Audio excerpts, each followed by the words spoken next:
It's going to be really hard for some in Grizzlies fandom to accept the realities that are going to be given on this episode of Locked On Grizzlies. And I hope you're ready, because I think Damichael and I are going to have our first round of fisticuffs virtually. I think we're going to have our first argument that started on Twitter, and then we said, you know what?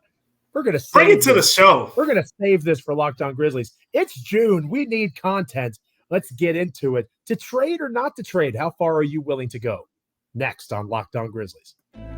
You are Locked On Grizzlies, your daily Memphis Grizzlies podcast. Part of the Locked On Podcast Network. Your team every day.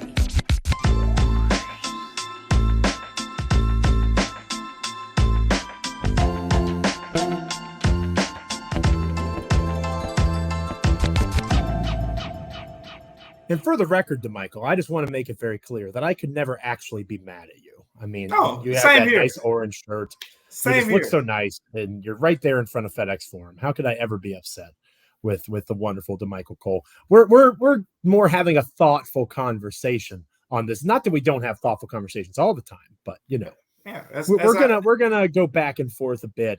Usually, Damichael and I agree a lot. I think we might be on opposite sides here on this episode of the show, which is okay. It makes for good hashtag content. I just call it passion. That's all it is. Passion. And I'm very passionate. When back in my older days, when I'd be on the phone with my significant other, we'd be on the phone and she'd say, "Are you arguing with me?" I'm like, "No, I'm just passionate about the conversation. That's all. That's all." I like that we're at that point in our relationship. It makes you feel special. This episode of Locked On Grizzlies is brought to you by the good folks over at Game Time. Hopefully you're going to go check out Game Time at some point during or after the show. Big fan of what they do. You need to download the Game Time app, create an account, and use the code LOCKEDONNBA for $20 off your first purchase. Last minute tickets, lowest price guaranteed. We're free and available wherever you get your podcasts as proud members of the Locked On Podcast Network, your team each and every day. Again, free and available wherever you get podcasts. We're also on YouTube. Like, comment, rate, review, subscribe, all those fun things. Now, Damichael, I think, we're going to talk about trades. Memphis Tiger worked out for the Grizzlies recently. Yeah. We're going to talk about that on this episode of the show as well. Go Tigers, go. But I want to start off, in my 10 years now of covering the Memphis Grizzlies, I have gotten good at, I don't do it purposefully. I think people think I do it on purpose. I'm truly just being myself. I'm just existing. And I think that folks really don't like me at times for just being me, which has led to some self-reflection. I've got to be honest. I'm just enjoying the Memphis Grizzlies and covering the team the way that I am doing it. Right? That's just how It's what makes you you, Joe. It's what makes you you. One of the more stand out. And I do stand out like a sore bald thumb. I stand out quite well. I made a suggestion on Twitter that we're going to go more specific into in our next part of the show, because it's one of our, we've been hyping up this disagreement between Damichael and I. That's where we're really going to disagree. I think we're on the same page on this particular element. Currently, the Memphis Grizzlies, Damichael, and I'll ask you this. I already know the answer, but just play along with me, if you will. Currently, the Memphis Grizzlies have how many players under contract for the 2023-2024 season? They're at 14. 14. Okay, so 14 we have 14, and Desmond Bane's extension would be for the next year, right? He's under contract. He's there. That is 14 guys under contract right now. And how many? Two ways. Right, and two ways. How many active roster spots before the two-way contracts? We're not including that right now. Just normal NBA roster spots. How many of them are there in the NBA?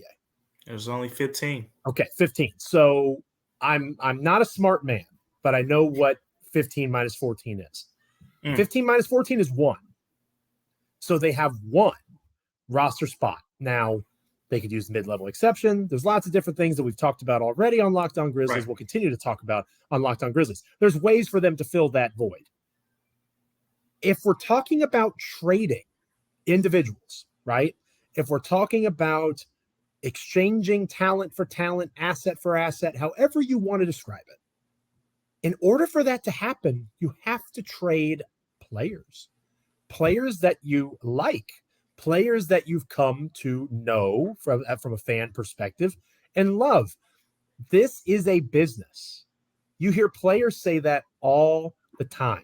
It's the reason why Bradley Beal signed one of the most complicated contracts in the NBA, because he was viewed as worth it by the Washington Wizards. And now that the Wizards have gone through a change in management, things just got a little more complicated and strange out in Washington. It is why Desmond Bane should absolutely push for a max contract and essentially make more money than Ja Morant, because he was drafted a year after Ja Morant. It's the reason that these guys should do those things.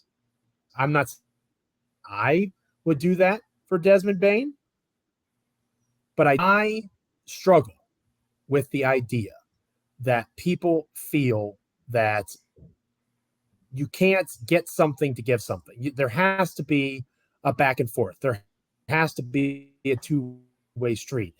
You are going to have to trade someone in order to get someone back, if that's the route you want to go. And it's not always going to be for the ideal fit, because the ideal fit may not exist. If Mikal Bridges is the ideal fit to Michael Cole, you can't go get Mikal Bridges. They're probably not going to be able to trade for him. So now you're in a position where you have to find imperfect fits or players that are not fully ideal. And in order to make a trade, because of the roster situation, a player is going to have to come out. A player is going to have to go in. You're going to say goodbye to somebody. That's how trades work. Yeah, it's a very simple process. But the thing is here, people have to understand the stage that the Grizzlies are in right now. I think you've said it, Joe, yourself. You said if it's not Ja Morant, Jaren Jackson Jr., right, and Desmond Bane, anyone is on the market. Is that what you said, right? Don't want to put words in your mouth, but that's what you said, right, Joe? And for me, I'll say that along with those guys, yeah, you got. I would say that outside of those three, and generally too direct, depending on the right price, Ja, Bane, and Jaren can be traded. It's just much less likely that right price gets reached. Exactly. So those are your core guys. Those are your three. Those are the guys you say, hey, we're going to build around them for the next 5, 6, 7, whatever the case may be, for the foreseeable future. Mm-hmm. Everyone else is tradable. Look at what happened in Denver. Michael Porter Jr., Jokic, Jamal Murray, those were the core guys that they found, and then it was all about putting the pieces around them, going to get a KCP, going to trading for Aaron Gordon. That's the stage the Grizzlies are in right now. They have to trade and make these right moves. And if you look at the roster, the starting lineup, you got this one big hole right now at small forward. A lot of people know there are questions with Zaire Williams. There are questions with Jake LaRavia. There are questions with John Conchar. There are questions with David Roddy. There are questions with anyone who could potentially fill that starting small forward role.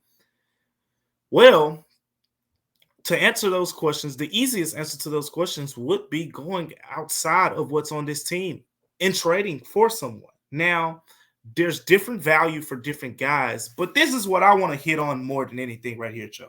This is what I want everybody to know, because I've talked to people around the league about this, and that is, it's no secret in the NBA of that how the Grizzlies roster is constructed right now. Sure, right. You think people don't know, oh, the Grizzlies have 14 guys under contract, and so they need to make a trade. They can't just say, fine, we don't want to trade with you. We'll just go get someone for the mid-level exception. Because the other teams on the other phone is just going to laugh, say, okay, cool, go pick up Jay Crowder then. and Joe throw the biggest. And Joe, don't do that to me, Damichael. I just had to throw the example out there. I wanted the reaction. I got the reaction now, but here's the thing: other teams know the situation. So remember, Zach Kleiman has said in the past, right? What's his saying that we only going to do trades that make sense. I think trades that make sense for the Grizzlies. If you can see my hands right now, it used to be, a small margin where, hey, we only want this. And if it's not this, we don't want anything. But now it should be wider. Say, hey, if the team says add an extra first round pick, first round picks won't matter that much anyways, even though you're going to, with the new luxury tax rules and everything, you're going to have to hit on those draft picks. But they won't matter as much in Memphis with the way the roster is presently constructed. So guess what? Here's that extra first-round pick. It's tough to give it up. We'll protect it top 5, top 10, top 20, whatever the case may be. Mm-hmm. But here, you can have it because at the end of the day, we're trying to build around a core that's not going to go anywhere. And if you don't think building around a core is important, we've talked about it time and time again on this show. It's the reason Golden State has had sustainable success. It's the reason the San Antonio Spurs over, that 20-year period where the roster pretty much changed around Duncan, Ginobili, and Parker dramatically the whole time. But those 3 guys were there for pretty much the entire run. And it's the case with pretty much everywhere else that's had sustainable success. You're going to have 3-4 guys. Your Jordan and Scottie Pippen are going to stay there, but then everything around them will change. That's the situation that Memphis is putting itself in position to be in. I would agree. And I think that when you look at the current state of the Memphis Grizzlies, it's that simple, really. They need to do something. But how far is Memphis willing to go? Or perhaps how far is Damichael Cole willing to go? How far is Joe Mullinax willing to go? You're about to find out here on Locked On Grizzlies. But first, this episode of Locked On Grizzlies is brought to you by Game Time. Again, our title sponsor of today's show. Game Time does a remarkable job in terms of helping you find last-minute tickets. Maybe you promised a child a ticket to some kiddie event on ice or some, puppet show that they really want to go check out, and yet you just blanked as the winning dad of the year that you are. I'm not speaking from experience or anything. Game Time is the fast and easy way to buy these tickets for all those kinds of events and more, like sports, music, comedy, theater, all of those fun things. You can get images of the seats that you would potentially be sitting in. It's easy to find and buy the tickets, and they have the lowest price guarantee, which is extremely valuable. That Game Time guarantee means you'll always get the best price. If you find tickets in the same section and row for less, Game Time is going to credit your account 110% of the difference. It's the fastest growing ticketing app in the country for a reason. Snag the tickets without the stress with Game Time. Download the Game Time app, create an account, and use the code LOCKEDONNBA for $20 off your first purchase. Terms apply. Again, create an account and redeem the code LOCKEDONNBA for $20 off. Download Game Time today. Last minute tickets, lowest price guaranteed. Damichael and I are about to squabble a bit over Jared Vanderbilt next here on Locked On Grizzlies. Welcome back to Locked On Grizzlies. I am one of your hosts, Joe Mullinax, joined by the wonderful Damichael Cole of the Commercial Appeal there in Memphis, Tennessee. Make sure you're following him on Twitter at DamichaelC. If you don't already do so, follow me on Twitter at Joe Mullinax. I write for Bluff City Media, and I contribute to SB Nation. He, of course, the Commercial Appeal, the Memphis Grizzlies beat writer for that publication. Between the two of us, you've come to the right place for Grizzlies content. And trade or not to trade, it sounds like we're on the same page. We're leaning towards a trade of some sort. Mm-hmm. I think I'm more willing to trade than you are. And I'll give you an example of why I feel that way. Okay. I mentioned me being active on Twitter a moment ago. And this trade that I posted, as I have a tendency to do, oh boy, stirred people up a little bit. Surprise. It currently has about 40,000 views on Twitter. It has a lot of replies and a lot of quote tweets. And, some people agree with me, but a lot of people didn't, which is kind of my experience. It was a day that ends in Y on Twitter for Joe Mullinax. Here is my suggested trade, because it was reported that the Lakers are interested in trading back in the 2023 NBA draft. Right. So I tweeted out, say less, which, me saying it out loud makes it sound a lot less cooler than when I tweet it. Jared Vanderbilt, one of the most versatile defensive bigs in the NBA, limited offensively, not saying that he isn't, but he's 6'9". He has some athleticism. He literally defended Ja Morant in the playoffs and did so pretty well. So a versatile big that I'm remembering, as listeners of Locked On Grizzlies understand and know, I'm not buying into the Brandon Clark stuff as much as Damichael and others are. Right. So I'm looking to replace Brandon Clark. Jared Vanderbilt, for at least 1 year, does that. Plus, I move up to number 17 in the first round. In exchange for number 25, the 2024 first round pick, and we talked about protections a moment ago. It would obviously be protected some way, shape, or form, probably top 4 protected. That's pretty standard. in the NBA today, and Jake LaRavia. And some people, like I said, agreed with me.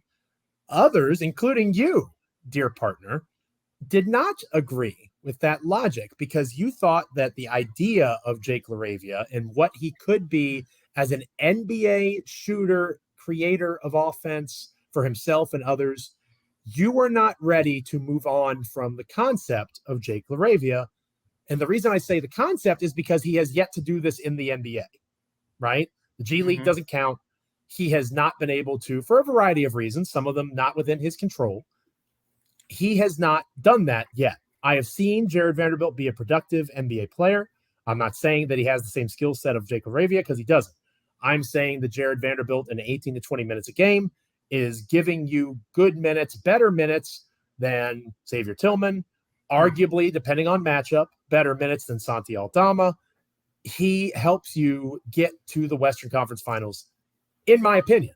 You can disagree with that from a basketball perspective, but, and I don't want to put words in your mouth because you can obviously talk here in a second to Michael, but there were people in my replies that were arguing against the trade because they don't want to give up on LaRavia yet.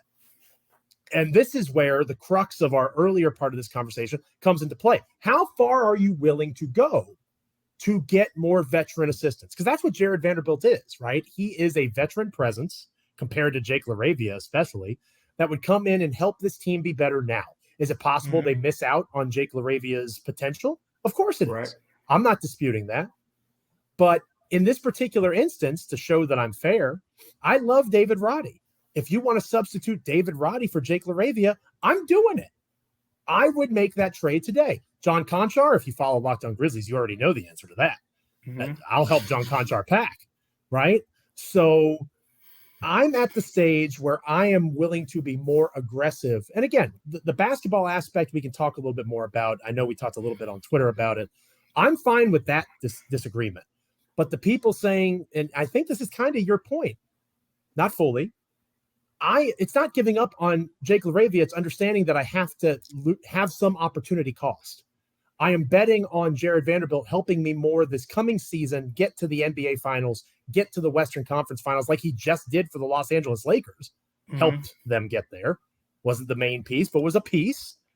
A piece that got benched, but well, so did Steven Adams. Are we going to trade Steven Adams? I mean, Steven Adams got benched in the playoffs, and then he came back and was seen as one of the most important players in the league. Obviously, he has different skill sets than Jared Vanderbilt, but I don't think that being benched should be disqualifying because there's guys that the Grizzlies see as he pretty much got benched in 2 series. He was not a game changer against the Grizzlies. What? He played. He did. Was he in the game late in fourth quarters? He was not there. Offensively, he has limitations, but Brandon Clark wouldn't necessarily be in the games in fourth quarters. I don't know that that's a fair. Brandon Clark closed games, during the regular season more than Steven Adams did last season for defensive purposes. It wasn't because he was some stands-up shooter. It wasn't because he was providing spacing. Brandon Clark, I would argue, is a worse shooter than Jared Vanderbilt. Oh, for sure. But he provided something. He's a great rim runner. When he dives to the basket, someone's going to have to come down from the weak side, or it's going to be a lob or John Morant. Like, I agree with that. The fact is Brandon Clark's not going to be there. He's not going to be there. So that's your argument for Jared Vanderbilt. Now, and this is just one example for the record. Okay. I would say this about others as well. Yeah. My thing is, if we're weighing the margins, is he that much better than Xavier Tillman Sr.? I agree he's better, but is it a significant difference? I think that's kind of subjective. I think that Xavier Tillman can't defend John Morant. Xavier Tillman can't be a defensive presence. Imagine they put Xavier Tillman on LeBron James Jr. next to each other. Yeah, LeBron James is 6'9", 260 pounds, and 38 years old. And they put him on Kawhi Leonard. Remember that against the Clippers? He guarded Kawhi. A very fragile Kawhi Leonard compared to what he was. Joe. Give him John some Morant credit. Is 23 years old and ready to go. It's a different game defending a forward that's a stretch 4 at this stage of their career than compared to one of the best athletes in the NBA in John Morant. I get that. You want someone who's going to be a guard kind of I guess someone who's going to replace the Dylan Brooks, where you can guard the top, guard and wing guys. And you're picking up what I'm putting down. And the thing is, the reason I answered your question on Twitter, because I'm of the mindset of, I put myself in the mindset of what the Grizzlies have said to us, what they've kind of showed us, and what the Grizzlies showed us during the draft, at the trade deadline, and pretty much everything Zach Kleiman said. They are thirsty for shooting. Every player that they drafted last season was a plus collegiate shooter, based on their statistics. Kennedy Chandler, Vince Williams, Kenneth Lofton Jr., even picking him up, David Roddy, Jake LaRavia, all were plus collegiate shooters. Shooting was the most important thing. They go get Luke Kennard at the trade deadline, arguably one of the top spot-up shooters in the NBA since he's come into the league. Sure. They're not playing around. Shooting is the main emphasis of improvement right now. Jared Vanderbilt, great defensive versatility, great rebounder. Guess what? You ask Xavier Tillman, I've been in the locker room with him, and you could ask him yourself. He said, hey, what's your greatest asset as a player? And he's going to say defensive versatility. And we don't have to have a rebounding conversation. We already know Steven Adams. I mean, that's that. So basically, that's not a debate. My point is the two things that Jared Vanderbilt would bring, great rebounding, great offensive rebounding. Steven Adams is the best at that. You don't really need it unless we find out something else health-wise, but there are no indications that that's the case. And then, again, with Xavier Tillman, defensive versatility. Sure, he's not guarding, the John Morants, as you said, but I think it's a good enough assessment. We've watched him guard Kawhi Leonard. He did a pretty decent job on LeBron James. At one point in that series against the Lakers, we were asking him the question, how are you doing a good job on LeBron James in that series? He did a fairly good job in that matchup, and the Grizzlies have put him in situations to guard those type of players. And I'm just looking at the cost because, again, you Jared Vanderbilt, for example, you got an expiring, so you'd have to re-sign him. I think whoever the Grizzlies acquire, you should want this player to be a part of your core, because the dollars just aren't going to be there in the new CBA, and they're not going to be there, as you mentioned. Desmond Bane's about to get a new contract. You're going to be mid-level exception, veteran minimum shopping. Getting a guy like, we talked a lot about OG Anunoby, who has he has 2 years left on his contract, right? I believe so. Yeah, you get a couple years left and the chance to extend him. Like, you got some room to play around right there. But Jared Vanderbilt, you got 1 year, and in that one season, I just don't think it's worth giving up a Jake LaRavia with that one season cost, because at the end of the day, this is how I look at it. You're taking away from what you're trying to improve on. You're trying to improve on shooting, and Jake LaRavia goes somewhere else and he shoots 36, 37% on three-pointers. And it's like, that defeats the whole purpose of what you're trying to improve. Whereas you get the plus defense from Jared Vanderbilt, but everyone's going to be complaining when he's sitting in that corner, just like the Grizzlies guarded him. And Jaren Jackson Jr. is just roaming the paint, and he's sitting in that corner, and John Morant's going to the rim, and Jared's defender is just swatting John's ball all over the place. People are going to be complaining about that. That's where my mind is. I don't think he moves the needle enough to give up on a young guy who still probably has some promise. Remember in the exit interviews, I know it's probably coach talk or whatever the case may be, but they mentioned, I don't think anyone asked, hey, you think Jake LaRavia is going to have a breakout year in year two? They brought him up unprovoked. They brought up Zaire Williams. So the fact that that's the case, I'm willing to say, hey, let's see how year two goes for this guy before we go get a rental, unless it's a really good rental, unless it's someone that's going to be a fit, that's a needle mover. I just don't think Vanderbilt moves the needle enough, because he doesn't give you something that you already don't have at all. For the record, and I said this on Twitter, this wouldn't be the only move, right? Oh, I would sure. do multiple other things to build the roster, like we mentioned, around those three guys, Jaren, Ja, and Desmond. I think that the bottom line is you are, and again, I don't want to put words in your mouth, you're more patient in terms of wanting to make sure it's the right deal, like the Grizzlies, to your point where you say you try to see it from their perspective. I, being crazy Joe Mullinax, I want to see the improvement now. And I I don't think you're going to see the leap in Jake LaRavia that he can be a rotation player in 2023, 2024. And if he's not a rotation player, then what are we talking about? Mm-hmm. Because again, if the goal is to compete for a championship now, LaRavia is not doing that for you, at least in my opinion. But time will tell. Something that we can continue to talk about here on Locked On Grizzlies, and I'm sure we will do so. We'll finish this episode up talking about a Memphis Tiger, go Tigers go, working out for the Memphis Grizzlies this past Wednesday. Very exciting, very interesting. Where might he fit in Memphis? We'll talk about that next here on Locked On Grizzlies. Welcome back to Locked On Grizzlies. I am your host, Joe Mullinax, talking to my good friend, Damichael Cole. I yelled because I was passionate. I was not yelling at Damichael. I love Damichael very much.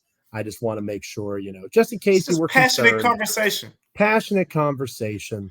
And Joe's not about to fly down to Virginia and tackle. No, I'm not interested in doing that. I would like to play you in basketball sometime just for fun. We can make that happen. But I definitely see Damichael's point, and I want to stress that I do have trust and faith in the front office that they will do what is best for the team because they've earned that trust, right? And I've heard Zach Kleiman say enough. Did we really need to triple down on youth to kind of get the vibe that we're closer to agreeing than maybe the Twitter spat with others on Wednesday would have suggested? Somebody that I know Memphis is going to be really excited about if the Grizzlies do bring him in is Kendrick Davis, of course, the guard who played for the Tigers. I think he was co-player of the year or something along those lines. He was big time. Yeah, big time for the Memphis Tigers in the American Conference. Anything that Memphis did this year that was good, he had a major role in it. Talented guard. He had a workout with the Memphis Grizzlies on Wednesday, and that, brought up some energy and some excitement. Folks that are Tigers fans and Grizzlies fans, of course, potentially seeing a fit there. I'm curious because I think we talked about before the show, Damichael, he's ranked in most places like 80, 90 range. Yeah, if there was a third round, he'd be in the back end of that round. Yeah, but there's only a second round, and this year 2 of those picks are forfeited, right? I forget the teams off the top of my head that don't have selections. Shame on them. But, that's essentially 58 picks this year as opposed to 60. I think that if we talked about the new CBA earlier, if that third two-way spot, the expansion of that, if the Grizzlies, I think they're picking at 56. If the Grizzlies are in the mindset where they want to take Davis as a two-way guard, I would support that. I think that would make sense in a variety of ways for both Memphis and Davis. But I don't see him as someone that you look at and you're excited thinking that he's going to crack the rotation, right?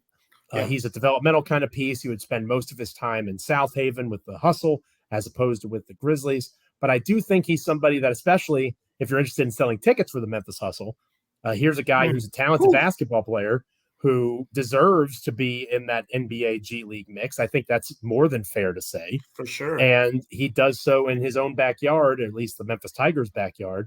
It makes a lot of sense in multiple ways, both basketball and non-basketball, for the Grizzlies to explore at that, like I said, 56 overall. You're usually, Nikola Jokic at 41 excluded. You're usually not finding superstar caliber, Isaiah Thomas, who used to play for the Celtics, at 60th overall, I think was the pick.